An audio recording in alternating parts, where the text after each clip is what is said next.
حبايبي النهارده هنعمل مع بعض القرص الفلاحي الطريه خالص. احنا عملناه قبل كده مع بعض بكذا طريقه، بس الطريقه دي حلوه قوي. دي باللبن الرايب والزبادي. عايزه اقول لكم طريه جدا وجميله قوي قوي قوي. بس قبل ما نبدا وصفتنا، لو انتوا اول مره تشوفوني، انا اسمي هاجر، وما تنسوش لايك للفيديو واشتراك للقناه، ويا ريت تفعلوا الجرس عشان اي جديد اعمله يوصل لكم على طول. هنا بقى عندي دقيق الضحى، ده كيلو. هنستعمل النهارده كيلو، مش هعمل كميه كبيره. انت تقدري تستخدمي الدقيق اللي انت عايزاه. في انواع كتير حلوه، في حبوبه، في الكوثر، عشان الضحى غالي شويه. انا بصراحه كنت بستخدم حبوبه برضو حلو جميل، بس انا كنت شاريه ده فكان متوفر عندي، فحبيت ان انا اعمل بيه. هو بصراحه حلو جدا في الاستخدامات. هنا حطيت كيلو من الدقيق ونخلته كويس جدا، ونزلت عليه ب3 معالق كده اهو من السمسم. لو انت مش متوفر عندك سمسم ابيض، تقدري ان انت تحمريه على النار. وهنا هنحط بقى معلقه كبيره من البيكنج باودر او الكيك شيف حسب المتوفر عندك، وتحطي نص كده معلقه صغيره من الملح، وتنزلي عليهم بكيس كده اهو من الفانيليا زي ما انت شايفه. وهنجيب كيس خميره، ده بيكون حوالي 10 جرام، معلقه كبيره يعني لو انت عندك سايبه. تمام. لو مش واثقه في الخميره، هتعملها التست بتاعها بشويه ميه دافيه ومعلقتين من السكر، وتدوبيهم وتسيبيها لحد ما تتنفخ. هنا هنزل بمعلقتين كده اهو من السكر، معلقتين كبار، بس عشان المعلقه دي صغيره فانا بضيف منها 3، لكن انت لو بمعلقه الاكل هتضيفي معلقتين كبار. تمام. هنقلب المواد الجافه كلها مع بعض.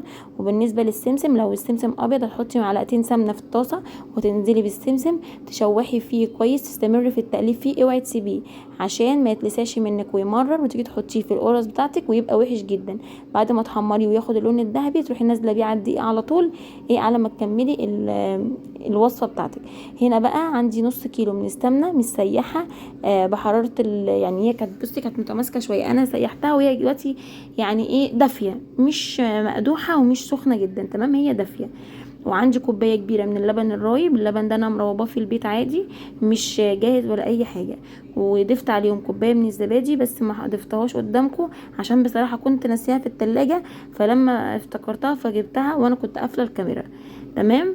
وهنا عندي 3 معالق كبار من القشطه، والخطوه دي اختياريه، بس هي بتديكي طعم حلو قوي، وبتضيف بالطعم في الطعم يعني بصراحه كتير.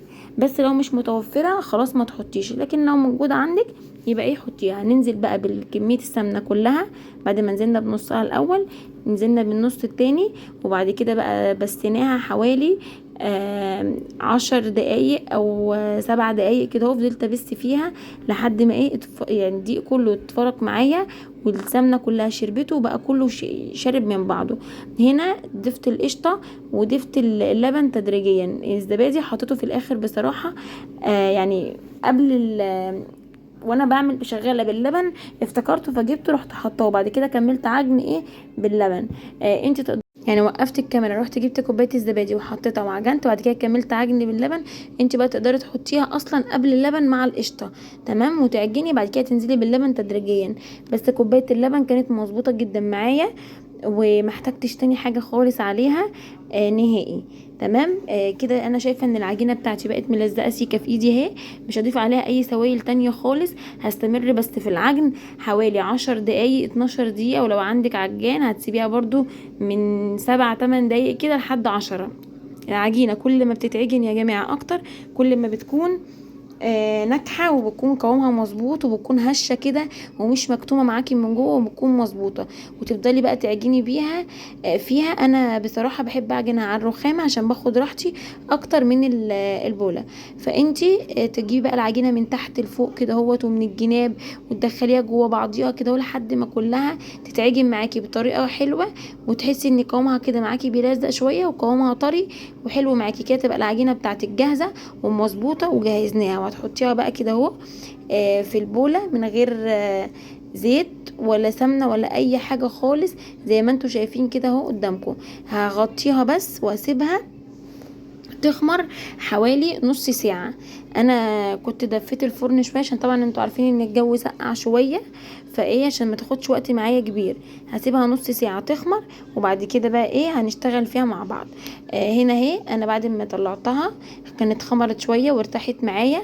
هاخدها بقى كده اهو هكورها على حسب بقى ما تطلع معايا كميه قد ايه، بس انا هعمل الكميه كلها قد بعضها. وانتي حاولي ان انتي تخلي القرص بتاعتك كلها في نفس الحجم، وما تكونش رقيقه من حته ورفيعه من حته، عشان في السوا تبقى كلها سوا مظبوط، ويكون سواها حلو، وتطلع معاكي ناجحه يعني ومظبوطه.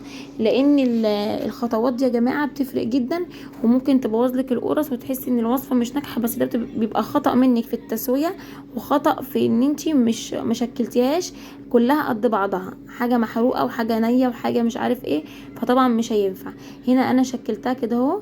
لو انت تقدري ان عندك ميزان توزنيها تمام، لو انت عندك تقدري تعايري مثلا بمعلقه او بحاجه عشان تخليها كلها قد بعضها براحتك. انا باخد كده بالويم، والحمد لله يعني بيطلعوا كلهم قد بعضهم زي ما انتم شايفين كده قدامكم.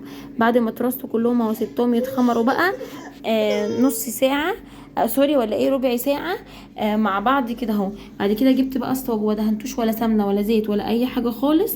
نفردها بقى بشكل مستقيم، وتكون كلها قد بعضها، ويكون سمكها حوالي سنتي او سنتي ونص بالكتير قوي، عشان سواها يبقى مظبوط معاكي زي ما قلتلك. في الموضوع ده زي ما انتم شايفين كده بالشكل اللي انا فردته قدامكم، عشان انتم ما كنتوش شفتوها وهي في الصاج. تمام. هنفرد بقى كل الكميه بتاعتنا بالشكل ده، على حسب بقى الحجم اللي انتوا عايزينه. هتكبري الفطيره، بس اهم حاجه السمك بتاعها يبقى مظبوط معاكي عشان التسويه، وما ترجعيش تقولي ان الوصفه باظت وما كانت مكتومه جوه او الكلام ده. تمام. انا شكلت الصاج ده بالشكل ده كده اهوت، وزي ما شفتي قدامك. وبعد كده بقى هسيبه يختبر معايا حوالي نص ساعه او ساعه الا ربع، ودخلته الفرن على درجه حراره 200. لما لقيته لونه ذهبي من تحت، رحت الشوايه وطفيت الفرن من فوق عشان يبقى اللون بتاعه ذهبي كده وكده. خلاص كان سواه مظبوط معايا، وكانت طريه جدا وجميله قوي، وطعمها بصراحه كان حلو قوي وخطير. بس برضه عشان يبقى فيه مصداقيه في الكلام، انا حبيت اكتر اللي بالشمر واليانسون. حسيت ان هي فيها يعني ريحه احلى، ممكن عشان انا بس بحبهم فحسيت ان هي احسن، بس لا بصراحه التانية برضه بالنسبه لي احلى. ودي كانت طريه معايا اهي، وكانت جميله جدا برضه، وكانت عجنتها زي السكر زي ما انتوا شفتوا كده، وكانت بسيطه قوي. ان شاء الله الوصفه تكون عجبتكم وتكون سهله وسريعه بالنسبه لكم، واشوفك بقى في فيديو جديد بوصفه جديده. باي باي.